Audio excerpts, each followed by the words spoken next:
Dretans esquerrans. Tinc una pregunta que em roda pel cap. Moltes vegades el segon fill és esquerrà? Bé, m'he fixat en molts dels esquerrans que conec i tenen un germà més gran. Ho vull comprovar. He entrevistat a 528 persones.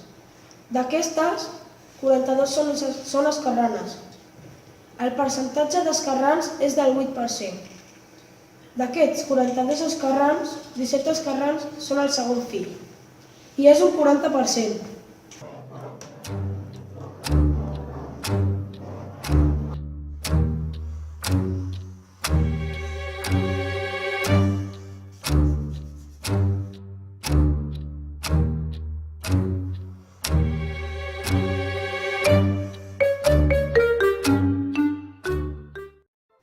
No podem assegurar que sigui cert, però el que sí que passarà és que quan us trobeu una persona esquerrana us preguntareu si és el segon fill o no.